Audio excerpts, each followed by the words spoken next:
스포일러 많고요. 욕설 간혹 있습니다. 청취에 주의하시기 바랍니다.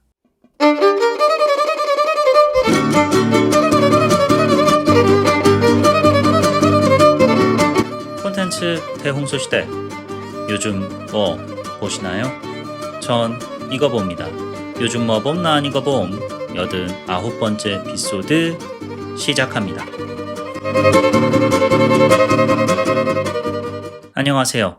요즘 뭐 봄 난 이거 봄 여봄 난 봄 진행자 롤린스입니다. 제 팟캐스트 초반에 다뤘던 HBO 드라마 동조자 에피소드 기억하시나요? 박찬욱 감독의 총지휘 아래 닥터 둠 로다주까지 출연해 완성해낸 수준 높은 정치 스릴러 작품이었는데요. 동조자 에피소드의 일부 연출과 각본을 박찬욱 감독이 맡기도 했었죠. 박찬욱 감독이 한창 극본 작업 중일 때가 하필 할리우드 미국 작가조합이 글로벌 스트리밍 시장 확대에 따른 처우 개선을 요구하면서 파업에 돌입했던 시즌이랍니다. 작가조합은 이를 근거로 최근 동조자를 집필한 박찬욱 감독과 공동 집필자 돈 맥켈러 작가를 회원에서 제명했다고 밝혔습니다. 구체적인 파업 위반 사항에 대해서는 언급하진 않았지만 공동의 이익을 위해 회원 모두가 파업에 동참해도 될까 말까 이건을 이 와중에 영리 활동을 해? 너 아웃 같은 느낌이에요. 박 감독과 돈 작가는 제명 결정에 대해 항소하지 않았다고 합니다. 제명 결정을 받아들인다라는 의미로 해석할 수 있는 건데 이로 인해 박찬욱 감독 앞으로 미국 작가조합과 협약을 맺은 할리우드 대형 제작사 등과 각종 프로젝트 등을 이끌어 나가기 어려워질 것이라 합니다. 박찬욱 감독의 위상을 생각했을 때는 한국에서도 계속 프로젝트를 이어나가실 수는 있으시겠죠. 다만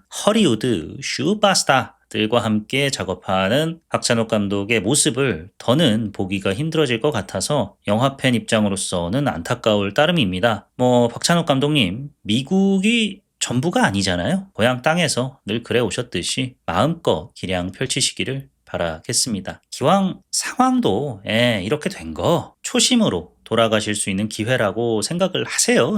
한국도 이제는 박찬욱이라고 어화둥둥 해주지 않습니다. 헤어질 결심 때 무대 인사 다니실 때 느끼셨을 거 아닙니까? 흥행이 우선이에요. 흥행을 해야 후속작이 있는 겁니다. 올 9월에 나온다는 신작 어쩔 수가 없다가 어쩔 수 없이 또 망한다? 그럼 박찬욱이고 뭐고 JK 윤재균 감독 연출 현장 가셔가지고 조 감독 생활부터 하셔야 돼요. 어쩔 수가 없어요. 거기 지금 가보시잖아요? 이미 최동원 감독이 커피 나르고 있어요. 김지훈 감독은 주차장에서 발레 타고 있고 그분들하고 조 감독 자리를 두고 경쟁을 하셔야 합니다. 그런 판국이에요 지금이. 그러기 싫으시잖아요. 다가오는 9월 어쩔 수가 없다의 홍보 과정 유심히 지켜보겠습니다. 박찬욱은 핑계고 박찬욱의 살롱 드립 침착맨 박찬욱 감독 초대석 어쩔 수 없이 짐종국에 운동하러 왔습니다. 기대할 수 있겠죠. 두 번째 오프닝 소식으로는 시드니 스위니 배우의 아메리칸 이글 청바지 광고를 둘러싼 미국 내 논쟁이 점입가경으로 치닫고 있다 인데요. 새끈빠끈 몸매의 시드니 배우가 빠끈새끈한 청바지를 입으면서 시드니 스위니 has great jeans라는 내레이션으로 마무리되는 문제의 광고, 영어로 청바지 jeans Jeans와 유전자 jeans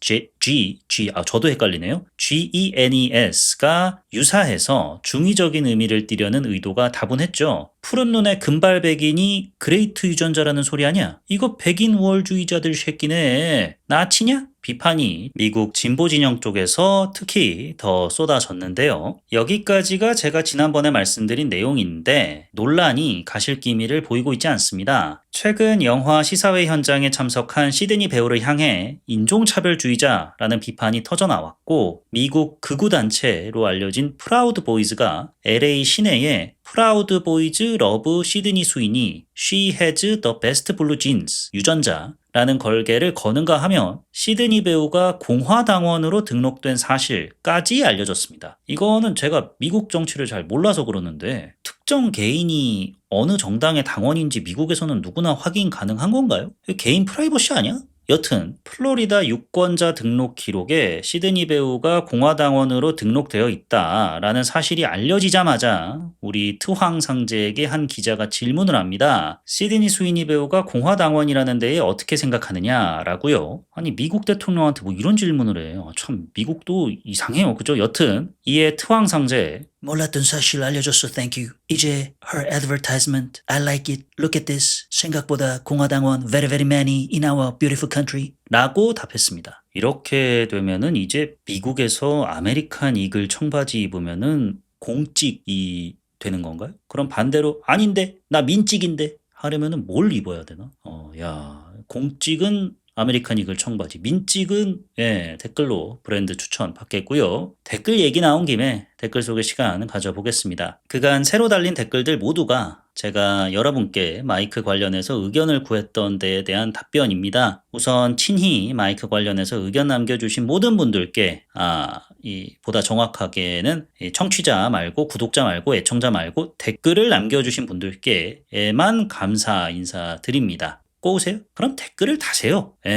참 신기한 게 제 이런 건방진 태도 이 원데이 투데이가 아니지 않습니까? 근데 단 한 번도 구독자가 빠지거나 악플이 달린 적이 없어요. 그렇다는 건 요봄남봄 청취자분들의 성향이 와일드하세요. 응원합니다. 댓글 소개해드리자면은 예전과 별로 차이가 안 난다. 스트레스 받는다고 야 왜 사서 고생이냐. 편집하기 편한 마이크 써라. 그리고 야 나 이 바닥에서 제일 잘 나가는 나이트 시네마라 하는데 요봄남봄 청취자들 니들도 나 알지? 그래 형이야. 야 린스야 40분 콘텐츠 편집에 4시간 걸린다고? 그럼 너 제풀에 지친다. 편한 마이크 써. 아직은 내가 형이니까 형 말 들어. 라는 의견도 있었고요. 예전 마이크가 더 좋은 것 같다. 바꾼 마이크 소리가 약간 가벼워진 느낌이 있다라는 의견도 남겨주셨습니다. 다수결에 따라 일단은 바꾼 마이크를 계속 써보도록 하겠습니다. 편집 시간이 유의미하게 줄지는 않았어요. 새 마이크 적응에 아직 좀 덜 돼가지고 이런저런 시행착오를 겪다 보니 그런 것 같습니다. 앞으로도 조금 그럴 것 같은데 양해 인사 먼저 올리겠고요. 그래도 조금은 줄어든 것 같으니까 희망찬 내일을 향해 중단 없이 전진해 나가겠습니다. 그럼 이쯤에서 본격적인 이야기 시작해 보도록 하겠습니다. 요즘 뭐 봄 나 아니고 봄 요봄남봄 89번째 에피소드 전종서 배우 주연 동명의 영화도 그렇고 이 작품도 그렇고 제목을 맥거핀으로 쓴 것만 같은 느낌을 지울 수가 없는 발레리나 지금 시작합니다.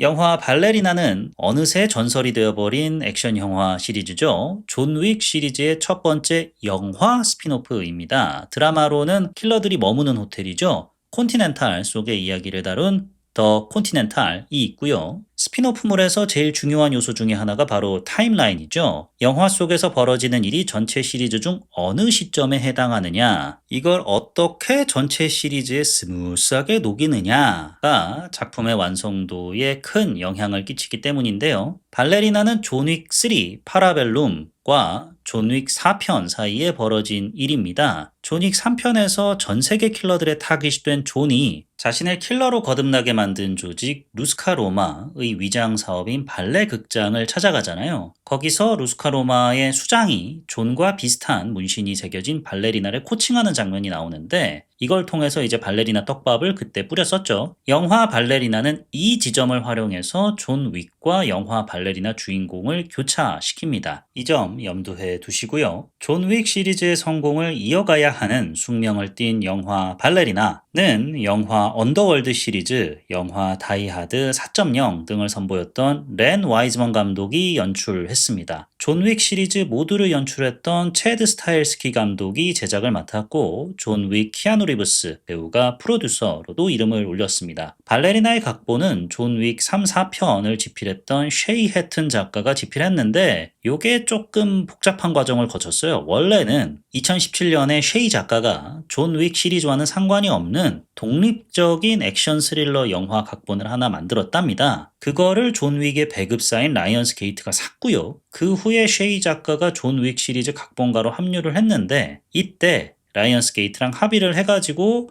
독립각본을 존 윅 세계관에 편입시키자 뭐 이렇게 됐대요. 이에 맞춰서 발레리나의 감독을 맡게 된 렌 감독과 함께 각본을 수정하게 됐고요. 그 버전대로 2023년 2월에 촬영을 마쳤고 후반 작업에 돌입을 해서 원래는 1년 전인 2024년 6월에 개봉할 예정이었습니다. 그러다가 뭐든 그러다가가 문제죠. 내부 시사를 했는데 이거 재촬영해야겠다라는 반응이 쏟아져가지고 개봉일을 1년 뒤로 연기하게 됩니다. 이를 두고서 액션 장면이 너무 즉된다. 각본가가 하나 둘 서이 너희 들어가기 시작하더니 배가 산으로 갔댄다. 영화가 개판이랜다. 렌 감독하고 체드 감독이 연출권을 두고 영혼의 맞다이를 벌이고 있댄다 등 온갖 루머가 난무했습니다. 나중에 체드 감독이 밝히기로는 그거 다 사실이 아니다. 새빨간 거짓말입니다, 여러분. 원래는 존 윅 1편처럼 발레리나도 저예산으로 찍었대요. 그렇다 보니까 쉐이 작가의 원한대로 찍어야 될 내용을 못 찍고 여러 각본가들이 각색한 내용대로 만든 작은 규모의 영화가 되었는데 이것을 본 스튜디오가 이거 이대로 내놓기에는 영화가 지닌 잠재력이 무궁무진하다 해가지고 개봉 1년 미루고 돈 더 줄 테니까 원래 각본대로 좀 추가해서 찍어와 해서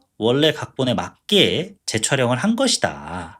그간 루머 때문에 억울했다 라고 밝혔습니다. 그 결과 돌고 돌아 각본가로 쉐이 작가만 이름을 올리게 되었고요. 우여곡절 끝에 개봉한 발레리나, 배급사 말맞다나 그 잠재력 꽃 피웠을까요? 요번 남본 팝콘 무비 에피소드 속 금주의 박스오피스 코너 들으셨다면 기억나실 겁니다.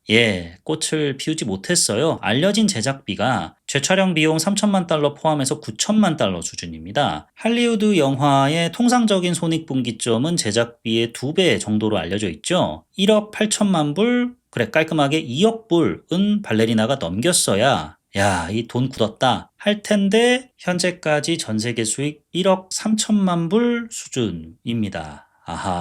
1억 8천만 불로 손익분기점을 낮춰도 아직 5천만 불이나 부족한 거죠. 한국 극장가에서도 흥행에 맥을 못 추고 있습니다. 이거 조회수 타격받겠는데? 2차 시장에서의 선전이 없다면은 발레리나 후속편은 힘들겠는데요. 후속편 없이 딱 한 편으로 마무리될 위기에 처한 발레리나. 출연 배우로는 배트맨에 이어 이단 헌트의 마음까지 훔쳐버린 쿠바트급 아나데 아르마스 배우. 존 윅을 그리워하는 시리즈 팬들을 위해 발레리나에서 화끈한 팬 서비스를 선보인 키아누 리브스 배우. 기품이 철철 흐르시는 분이죠. 42년생 83세 이안 맥쉐인 배우. 이 작품을 마지막으로 남겨두고 우리 곁을 떠난 고 랜스 레딕 배우. 최근 시즌2가 공개된 넷플릭스 시리즈 웬스데이에서 캐서린 제타 존스 배우가 맡은 모티시아 아담스 역을 1991년에 맡으셨던 안젤리카 휴스턴 배우. 여기서는 석궁을 들지 않은 노먼 리더스 배우. 그리고 같은 팀 동생은 데몬 헌터. 나는 클럽 죽돌이 최수영 배우. 클럽 죽돌이 잡으러 출동한 정두홍 여기서는 배우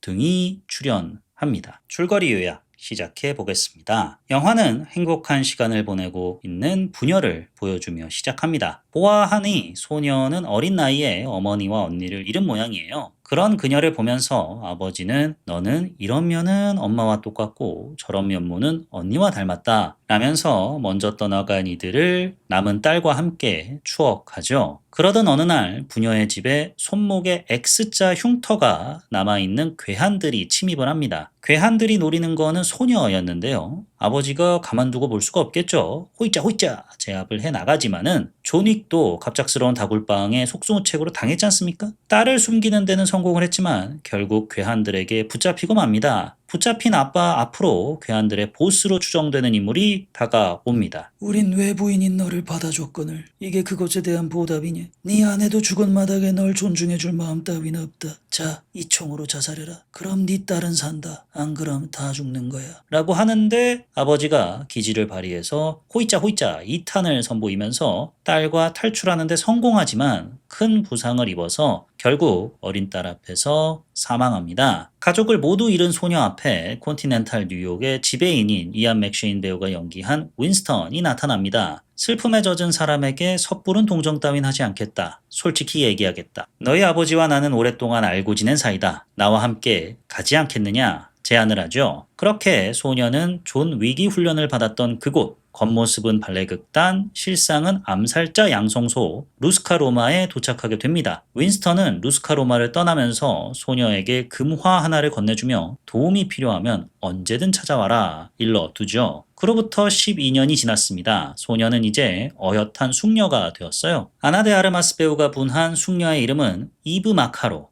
루스카로마의 혹독한 훈련 속에 점차 발레리나인 척하는 살인병기로 이브는 거듭나는데요. 살인병기로 완성이 되려면 어떤 상황 속에서도 상대를 제압해야 되잖아요. 허나 이브는 작은 체격과 돌진하고 보는 성향 때문에 자기보다 체격이 크거나 지능적인 상대에게 번번이 훈련해서 패하고 맙니다. 이를 지켜본 교관은 이브에게 왜 상대방 판에 네가 들어가느냐? 네가 판을 쥐고 흔들어야 되지 않겠느냐? Fight like a girl. 여자답게 싸워. 라고 말을 합니다. 이게 뭔 성인지 감수성 바닥에다가 꼬라박은 듯한 소리냐? 이브, 네가 암만 훈련해도 너보다 체격 크고 힘센 놈 천지 빼깔이다. 그놈들 상대로 네가 다이다이 뭐 이길 수가 있겠어? 머리를 써야 될 거 아니야. 타격기로 안 될 것 같아? 그럼 관절기를 써. 관절기도 안 먹힐 것 같아? 그럼 급소만 노려. 급소도 못 노릴 상황이야? 야, 몽둥이랑 총은 장식품으로 달고 다니냐? 사람 죽이는데 폼 따질래? 이런 정말 너무나도 지당하신 말씀을 교관이 해줍니다. 이 말에 깊은 감명을 받은 이브는 자기 객관화 수치 맥스를 찍게 됩니다. 상대가 나보다 크다? 완력의 차이를 관절기로 극복하고요. 상대가 남자다? 타격기고 관절기고 총이고 몽둥이고 난 모르겠고 오늘 저녁은 계란 후라이다 이 새끼야. 모두로 무장한 이브는 곧장 동기생들 중에 일바가 됩니다. 그러던 어느 날 루스카로마 내부가 웅성웅성합니다. 뭐가 어떻게 된 건지 보아하니 전설의 레전드 바바야가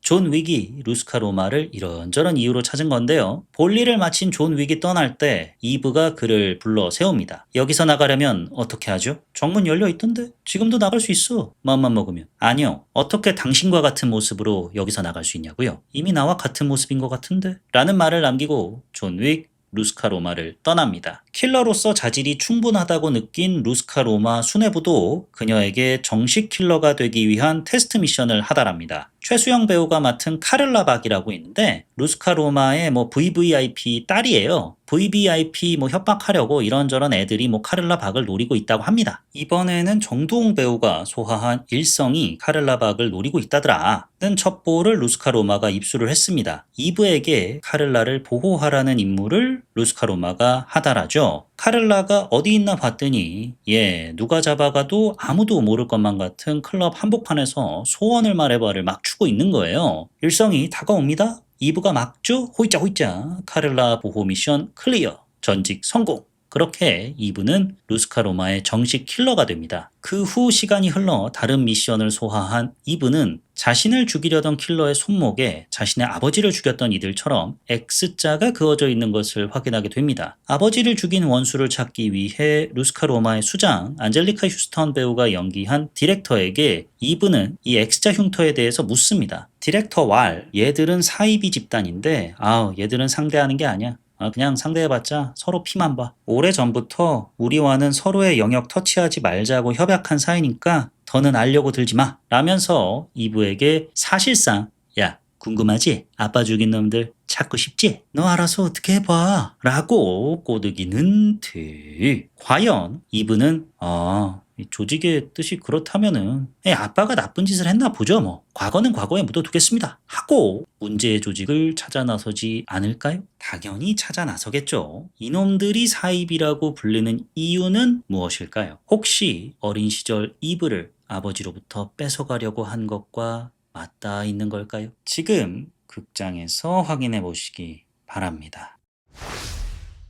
영화 발레리나를 보고 제가 느꼈던 좋았던 점과 아쉬웠던 점에 대해서 말씀드려 보도록 하겠습니다. 먼저 좋았던 점. 액션을 좀 아는 창작자들이 만들어낸 설득력 높은 액션이 참 좋았습니다. 우리가 이 영화를 보는 이유가 뭐겠습니까? 대단한 통찰력을 얻기 위해서? 인생의 가르침을 받으려고? 아니죠. 오로지 액션이잖아요. 스토리는 좀 뒤로 하고요. 아내가 죽기 전 내게 남기고 간 개를 죽인 니놈들 내가 싹 다 죽여버린다. 이게 존 윅 시리즈의 서막 아닙니까? 발레리나도 기본 골자는 비슷하죠. 내 아빠 죽인 놈들 면상에 X표 쳐주겠다. 이러다가 극이 진행되면서 알고 보니 이런저런 이야기가 있다더라로 이어지긴 합니다만 기본 스토리 골자는 간단하죠. 그러면은 이 간단한 이야기에 우리 관객이 바라는 건 눈 호강 액션뿐인데 4편까지 나온 시리즈물에 더 이상 무엇을 바랄 수 있을까? 라는 생각이 영화 보기 전에 들었어요. 이 외에도 온갖 액션 영화들이 여전히 수두룩빽빽하다 보니 아나 데 아르마스표 킬러 캐릭터는 어떤 매력일까? 그거 하나만 건진다면은 아유 뭐 나는 만족하련다. 이런 거에 좀 더 주안점을 두고 영화를 봤습니다. 감상 후에 저의 만족도는 그럼 어떠했느냐? 정반대였다. 캐릭터는 아쉬웠지만 액션이 이 눈 호강을 제대로 시켜주더라. 이 액션 지점에 대해서 말씀을 드려보자면요. 언급을 드렸듯이 액션 장인들이 모여가지고 만든 영화답게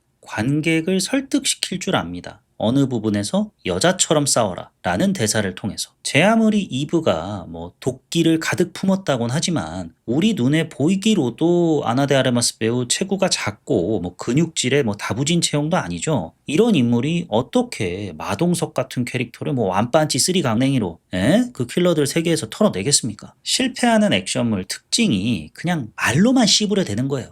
이 인물은 전설이고 무술 유단자다 하고 퉁칩니다. 적어도 존 윅 같은 데에서는 초반에 말로 씹으리긴 하죠. 그리고 존 윅이 막 당하는 모습까지도 보여주고요. 그런데 그 후에 존 윅이란 인물이 얼마나 대단한 인물인지 알고 있는 사람과 그렇지 못한 사람, 이제 그렇지 못한 사람이 관객이 되는 거고 그걸 알고 있는 사람이 끊임없이 존 윅의 위대함에 대해서 설파를 하잖아요. 그러고 난 다음에 존 윅이 보여주는 액션이 워낙에 기깔나니까 사람들이 대본에 납득을 하는 거고요. 일단 어느 정도의 서사를 쌓아놓는 건데 이게 좀 시간이 걸리죠. 이 시간을 어떻게든 줄이겠다고 뭐 마동석이니 아놀드 슈바제네거니 뭐 이런 근육질 이미지의 배우들이 떡하니 이제 등장을 해가지고 단번에 납득을 시켜버리는 건데 이 작품은 근육질로 어필하는 것도 아니고 주변 사람의 리액션으로 어필하는 것도 아닙니다. 어떻게 보면 말 한마디로 어필하는 거긴 하죠. 여자처럼 싸워라 라는 이 말로 모든 것을 설명을 하는데 그 다음에 여자처럼 싸운다는 게 어떤 것인지를 아나 데 아르마스 2부가 계속해서 보여주잖아요. 이러니까 일단 말 자체도 그럴듯한데 싶은데 계속 행동으로 보여주니까 대번에 납득이 되는 겁니다. 사실 여성 액션물이라는 게 관객을 쉬이 납득시키기가 좀 어려운 장르긴 하죠. 왜냐하면은 그 배우가 갖고 있는 기존의 이미지 때문인데요. 이거는 특히 우리나라 영화판에서 좀 두드러지는데 화장품 광고, 뭐 의류 브랜드 광고를 통해서 귀엽고 깜찍한 혹은 우아한 매력을 어필해 왔던 배우가 차기작에서 갑자기 막 호이짜를 한다 이러면은 광고 이미지가 일단 너무 아른거리잖아요. 그래서 관객 설득을 위해서 넘어야 될 산이 한두 개가 아닌 게 되죠. 벌크업을 뭐 세게 해도 납득을 시킬까 말까고 뭐 그렇다고 머리를 밀 수도 없는 거고 우리나라에서는 그나마 이시영 배우 정도가 한국 여성 액션계에 유일하게 어떤 설득력을 높게 지니는 인물이긴 한데 이마저도 그간 이시영 배우가 오랫동안 쌓아온 외적 활동 복싱 선수로서의 인간 이시영 서사가 좀 결부돼서 이렇게 냈다는 것을 부인할 수가 없죠. 아나 데 아르마스 배우 같은 경우도 종종 액션 영화를 했다지만은 중간중간 마릴린 먼로 역할도 하고 치정극의 주인공도 하고 결정적으로 뭐 화장품 광고 모델도 하고 의류 뭐 주얼리 광고 모델도 하면서 액션 배우 그 자체의 이미지가 뭐 그렇게 강렬하진 않았잖아요. 이거를 발레리나 제작진도 아니까 파이트 라이크 걸, 네 신체적인 한계를 자각하고 이를 극복할 수 있는 보조적인 수단을 동원해서 승리를 쟁취해내라 라는 뜻이 담긴 그 명대사가 탄생했다고 봅니다. 이거는 뭐 비단 뭐 남녀 가릴 게 아니라 다른 액션 영화들도 좀 배워야 된다고 생각을 해요. 누가 봐도 주인공보다 악당 체격이 훨씬 크고 다부진데 아니 쟤를 그냥 뭐 주먹 한 방에 뭐 원펀치 쓰리강냉이 턴다고 이게 말이 돼 슈퍼맨이냐? 정도껏 해야지 라는 생각이 들 때가 있단 말이죠. 이럴 때 센스가 있는 작품들은 체격이 훨씬 큰 악당한테 주인공이 한 대 시게 맞는 모습을 보여줍니다. 아니면은 주인공이 얘는 안 돼. 못해. 내가 어떻게 이겨? 하고 도망가거나요. 미션 임파서블 4편이었나에서도 감옥 탈출하던 이단 헌트가 자기보다 머리 큰 뭐 악당 하나가 나타나니까 선생님 지나가십시오. 죄송했습니다. 뭐 이런 표정을 지어요. 그런 장면이 있는데 이걸 보면서 누가 천하의 이단 헌트가 말이야 모양 빠지게 뭐 하는 거야? 안 하죠.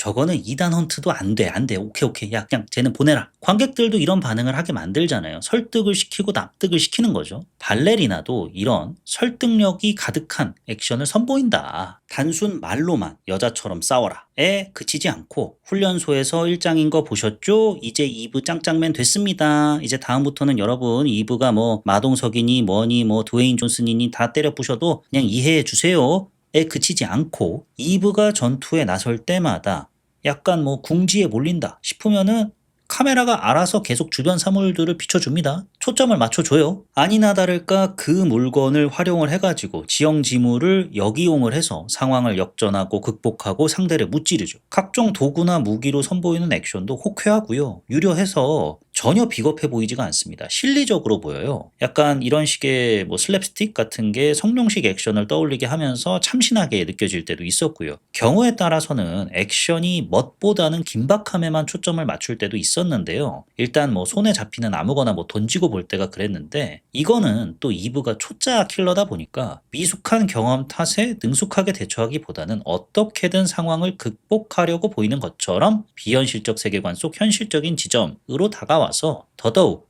액션이 그럴듯하게 느껴졌습니다. 가장 인상적인 액션 장면으로는 두 장면 꼽고 싶은데요. 하나가 그릇 깨기 대결. 그거 그릇 더미에 파묻혀진 총을 찾느라 이브랑 그 카페 뭐 주인인지 알바생인지 둘이 막 그릇 깨고 막 여긴나 저긴나 하잖아요. 이병헌 배우 주연의 영화 달콤한 인생에서 총 막 다급하게 조립하는 장면이 떠오르면서 오라? 액션으로 웃기기까지 하네? 야, 액션 달인들은 달인들이야? 웃으면서 감탄했습니다. 아, 그 다음에도 그 카페 알바생을 이브가 냉장고에다 가둬놓잖아요. 그러다가 막 다른 악당들 쳐들어와가지고 호이짜 하다가 이브가 넘어졌는데 이제 한 악당이 이브를 죽이려고 하는 그 순간에 갑자기 닫혀있던 냉장고 문이 열리면서 그 알바생이 뛰쳐나오지 않습니까? 그걸로 인해가지고 다른 악당이 죽어버리잖아요. 그때는 야, 빵 터졌습니다. 이런 게 액션 장면 속의 웃음인 거죠. 마모 배우처럼 한창 상황 심각하게 돌아가고 있는데 웃기겠답시고 되도 않는 야, 뚜껑을 왜 가져와? 두꺼운 옷 가져오랬지. 같은 개들이 많치고 이렇게 순수하게 액션을 웃기는 게 이게 인류죠. 예. 두 번째로 감탄한 장면은 하이라이트 액션 장면. 화염 방사기 일기토. 아, 전 여기서 뻑이 같습니다. 아, 이 내 머릿속에 영원히 남을 액션 장면. 발레리나가 하나 또 남기는구나 했어요. 화염 방사기는 대부분 마지막 최후의 한 방을 위해서만 나오잖아요. 쿠엔틴 타란티노 감독의 원스 어폰 어 타임 인 할리우드 같은 거 보면은 레오나르도가 아노라를 상대로 너는 25살이 넘었어 하면서 화염 방사기를 쏘지 않습니까? 이렇게 강렬한 한순간을 위해서만 존재하는 무기이고 또 현실적으로 영화처럼 계속 이렇게 화염 방사기를 쏘아대는 게 뭐 가능하겠어요? 아마도 추측컨대 불가능에 가까울 것이고 뭐 등등 뭐 이런저런 이유들 때문에 짧게만 강렬한 이미지로만 등장을 했는데 야, 이걸로 거진 한 5분 정도 액션을 끌고 가잖아요? 이 무더위 맹렬한 화염을 보는데 정작 저는 모순되게 그 화염을 통해서 시원함을 느꼈습니다. 아우, 시원하더라고요. 여기에 이제 만화적인 요소를 살짝 얹어가지고 원피스 샹디에 불발 장착해가지고 악당이 막 액션 장면 보여주는 데서는 은근 웃음이 터져 나왔고요. 존 윅 시리즈 매 영화마다 한 장면 이상씩 꼭 제 머릿속에 남게 되었는데 1편 같은 경우는 뭐 존 윅이라는 액션 컨셉 그 자체였고 2편에서는 연필로 사람 죽이는 거, 3편에서는 인도네시아 그 아재들하고 2대1로 붙는 액션 장면, 그리고 4편에서는 견자단의 알람벨 액션 장면, 띵똥띵똥 하면서 싸우는 거, 그런 것들이 남았었는데 발레리나도 존 윅 시리즈 아니랄까봐 화염 방사기 액션 장면 제 머릿속에 각인시켜 주었습니다. 액션 장면 속에 이 존 윅 시리즈에 대한 또 액션 장인들을 위한 각종 예우들을 녹여놓은 점도 참 인상적이었습니다. 주변 집기 등을 이용한 액션 장면이나 뭐 그릇 속에 총을 찾는 뭐 코믹 장면, 화염 방사기 장면을 여러 각도로 리플레이해서 보여주는 연출 등등 성룡표 액션, 나아가 슬랩스틱 액션 장면에 대한 예우 등으로 이제 느껴져가지고 보는데 절로 좀 흐뭇해지더라고요. 특히 호텔방에서 이브가 여성 킬러를 상대로 왜 주먹에 리모컨을 들고 뚜까 패잖아요. 그럴 때마다 한 대씩 때릴 때마다 벽에 놓인 TV 채널이 돌아가지 않습니까? 그때 스턴트의 시초인 버스터 키튼 의 장면이 등장을 하죠. 액션 영화로서 액션 장인들에 대한 이 같은 헌사가 오버하지 않는 선에서 그게 자연스레 녹아든 점 참 인상적이었습니다. 이 시리즈의 시작이자 끝이라고 볼 수 있는 존 윅에 대한 예우 또한 발레리나 놓치지 않았죠. 마치 존 윅 1편을 보는 것처럼 존 윅이라는 인물이 얼마나 전설적인 인물인지 주변 사람들의 리액션을 통해서 환기시켜주는 것도 모자라서 키아누홍이 또 직접 몸 푸시잖아요. 한따까리 거하게 하시잖아요. 건프 또 유감없이 보여주셔가지고 존 윅 시리즈 팬으로서 쾌재를 불렀었습니다. 이뿐만 아니라 존 윅 시리즈에서 많은 사랑을 받았던 회자가 되었던 액션 장면이나 컨셉 등등을 발레리나에서도 재현을 하더라고요. 이브간 찾아간 마을 주민 전체가 알고 보니 사이비 집단 소속이라 1대 다수의 대결 구도가 이제 펼쳐지지 않습니까? 이거는 전 세계 킬러들의 타깃이 되어서 언제 어디서든 긴장을 풀 수가 없게 되어버린 존 윅이 떠올랐고 매 순간 어느 공간을 탈출하려고 애쓰는 이브의 모습을 보면서 아 이거 되게 게임 같은 연출이다. 잠깐만. 존 윅 4편에서 부감샷을 통해서 게임 같은 연출에 어떻게 보면 끝을 보여줬었는데 야, 이 점이랑 좀 닮아있네. 뭐 이런 느낌을 받았습니다. 또 총기 오마카세 집에 이브가 들르잖아요. 이 컨셉도 반가웠습니다. 또 그렇다고 너무 존 윅 시리즈를 우라카이 한다고는 느껴지진 않았던 게 총기 오마카세 집 떠올려 보면 총기 소개를 조금 더 이어가려고 하는 그 순간에 갑자기 악당들이 들이닥치지 않습니까? 그래가지고 소개는 더 이상 이어지지가 않죠. 뭐 액션을 위한 뜬금없는 공격처럼 느껴지긴 했습니다만 존 윅 속의 장면을 그대로 따와가지고 베끼는 것이 아니라 아이 저희가 양심은 있습니다. 낄끼빠빠 해야죠. 이만하면 저희가 충분히 보여드렸잖아요? 하고 빠지는 것처럼 느껴졌습니다. 그 부분도 아유 뭐 센스가 있네 뭐 이런 느낌을 받았었고요. 참 이 발레리나를 보면서 다시금 느꼈어요. 존 윅의 세계관이 정말 매력적인 것 같아요. 사실 얘가 이제 부랴부랴 땜빵을 한 거잖아요. 이어 붙인 거잖아요. 처음부터 시리즈를 염두를 해두고 이런 세계관이 있는데 하나하나 저희가 풀어보렵니다. 가 아니라 존 윅 하나가 잘 되니까 뭐야 야 이게 되네? 해가지고 갖다 붙이다 보니 어느새 스핀오프까지 나와버린 시리즈가 됐잖아요. 그만큼 이 끼워 맞추기 스킬로 완성된 엉성한 듯 엉성하지 않은 세계관, 아날로그적인 감성이 가득한 그들만이 사는 그 세상, 어째 점점 너무 커지는 느낌이 없진 않습니다만 발레리나를 통해서 다시금 그 매력을 만끽할 수가 있었습니다. 그래도 그렇지 그 유럽 어디였지 그 프라하였나?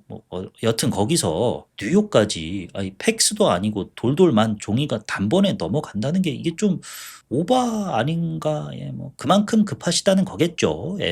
불필요한 이야기 뭐 빨리빨리 쳐내고 액션만 가득가득 담아내겠다 뭐 그런 거겠죠. 불필요 얘기 나왔으니까 말인데 마지막으로 좋았던 점이 바로 불필요한 섹스 어필이 없다는 거였습니다. 아나 데 아르마스. 예쁘죠. 섹시하죠. 이름도 예뻐. 환장합니다. 이걸 누가 모릅니까 근데? 굳이 이런 여배우들의 매력을 부각하겠답시고 아니 킬러라는 양반이 저런 비실용적인 의상을 입는다는 게 맞아요? 싶었던 때가 그간 할리우드 영화에서 한둘이 아니었잖아요. 뭐 그래 아나 데 아르마스 배우가 액션 스타로서의 잠재력을 보여줬던 순간이 그 007 노 타임 투 다이 때였잖아요. 거기서 약간의 백치미가 녹아있는 듯 보였던 무슨 CIA 요원이었나? 하여튼 뭐 그런 시크릿 에이전트를 연기했지 않습니까? 그때 입고 나왔던 의상이 딱 그랬죠. 물론 파티장에 가는 길이었기 때문에 드레스를 입었어야 했다지만은 필요 이상적으로 노출이 좀 심하긴 했습니다. 뭐 까놓고 말씀드리면 제 입장에서는 그래 뭐 보기 좋죠. 뭐 눈 돌아가죠.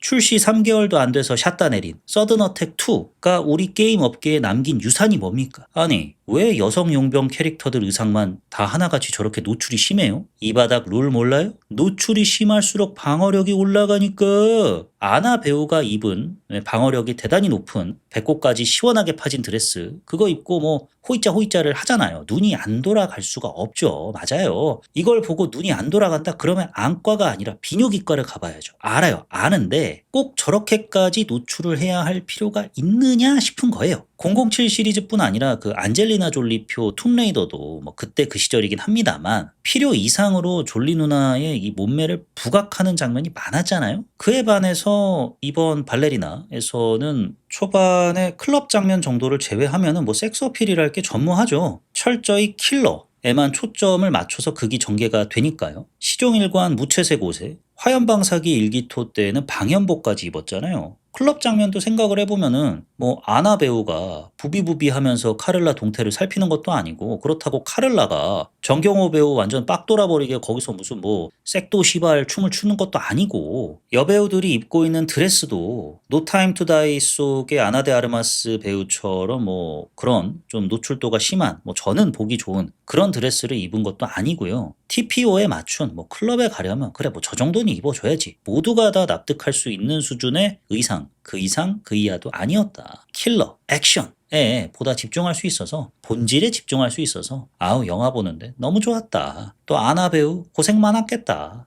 라는 생각을 하면서 이 영화 아우 괜찮은데? 라는 느낌을 가득 받았습니다. 괜찮지만은 아쉬웠던 점도 있기 마련이죠. 좀 큰데 아쉬웠던 점 얘기 나눠보도록 하겠습니다. 발레리나 라는 캐릭터로서의 매력을 이브에게서 찾아보기가 힘들어요. 이게 참 아쉬웠는데, 그러니까 정리를 한번 해보자면, 루스카 로마에서 킬러로 육성되는 여성 훈련생 중에 킬러로서의 자질이 부족한 사람은 위장 사업체인 극단 소속의 리얼 발레리나가 되는 거고, 얘 싹수가 보이는데 얘 키워볼만해 싶으면은 킬러 원툴이 된다 이거잖아요. 그 결과 이브의 이제 훈련소 시절 절친은 극단의 대표 발레리나가 되고, 이브는 이제 킬러의 길만을 걷게 되는 거고요. 그 이후로 뭐 이브가 발레를 하는 모습 이런 거는 안 나오잖아요. 아니 이럴 거면은 발레리나라는 타이틀이 뭐가 필요하답니까? 그냥 초보 킬러의 성장기잖아요. 아니 적어도 발레리나의 딱지를 붙이려면은 최소한 루스카 로마 극단이 월드 투어를 돈다. 월드 투어 나라